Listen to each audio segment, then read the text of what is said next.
मौसम चुनावी है तो मैं थोड़ा सा चुनाव की तरफ जाना चाहता हूं और मैं आपसे ये जानना चाहता हूं कि सब कुछ ठीक चल रहा है कांग्रेस में?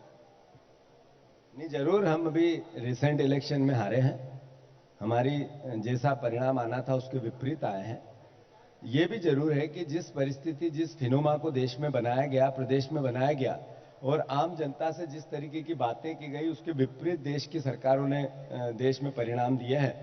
वो चाहे मध्य प्रदेश के 23 के चुनाव हो या 14 के नरेंद्र मोदी जी ने जो देश को सपने दिखाए थे, लोकतंत्र में जो जीता वो सिकंदर, इसको भी डिनाई नहीं किया जा सकता।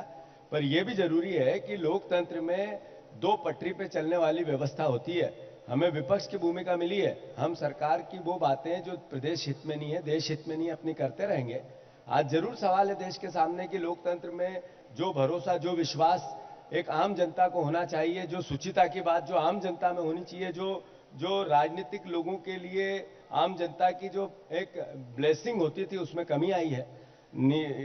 निरंतर लोकतंत्र में दल बदल जो चल रहा है, इससे लोकतांत्रिक व्यवस्थाओं पर प्रश्न खड़े हो रहे हैं। ये जरूर आज शुभारंभ का दिन है जीतू भाई, तो मैं अच्छी अच्छी बात करना चाहता हूं, लेकिन आपने कहा कि दल बदल।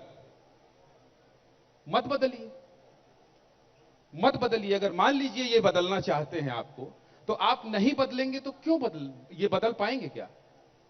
लोग कांग्रेस को छोड़कर क्यों जा रहे हैं? क्यों ऐसी शिकायत कर रहे हैं कि इनके जो शीर्ष नेता हैं उनके पास बात करने का वक्त ही नहीं है? अब बताइए, कमलनाथ के गढ़ में अगर कोई विधायक पार्टी छोड़कर चला जा रहा है तो कहीं ना कहीं थोड़ा सा आपको लगता नहीं? बहुत ईमानदारी से, आप बहुत बेबाक हैं, इसलिए मैं जानना चाहता हूं।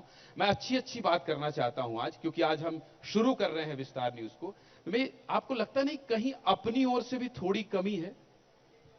नहीं, बात यह है कि चुनाव हार और जीत दो विषय जब आते हैं तो हम ये कह दें कि जो जीता उसी में सब कमी होगी, या जो जीत के गया उसने लोगों को भ्रमित कर दिया होगा, या कांग्रेस पार्टी को और स्ट्रेंथन होना है, इसमें मैं अपने आप को बचा लूं, मैं उन लोगों में से नहीं हूं।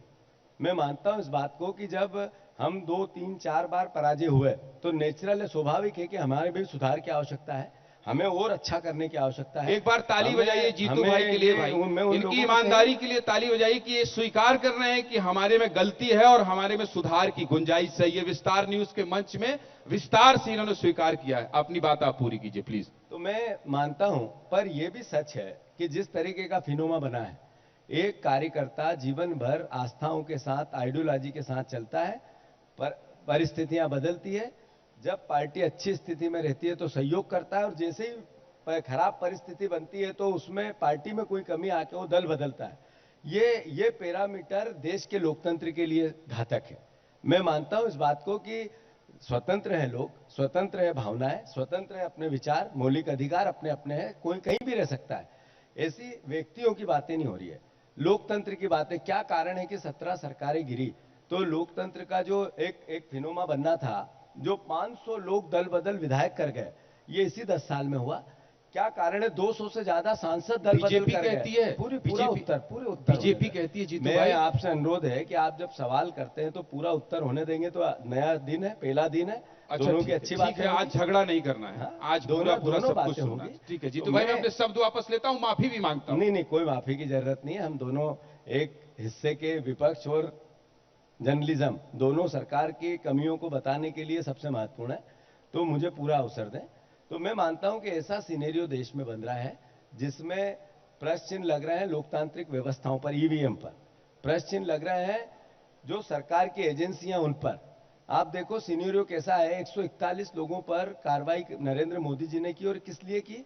कि भ्रष्टाचार रहित देश बनाना है। अच्छा है, देश के प्रधानमंत्री ऐसा करते हैं, सोचते हैं, बातें होती है, सवाल जनता के बीच में जाता है, एक अच्छा मैसेज होता है। पर हुआ क्या? 141 में से 121 लोग बीजेपी में शामिल हो गए, सब पे समाप्त। तो ये सवाल लोकतंत्र के लिए घातक हो गया है। क्या कारण है? बीजेपी में पुराने पुराने लोग हैं, वो अपनी जगह खड़े हैं, बैठे हैं। मुझे उमा भारती जी से अभी कुछ समय पहले मेरी बात हुई, उन्होंने कहा कि मैंने बीजेपी के लिए इतना किया, आज मैं स्टार प्रचारकों की सूची में नहीं हूं।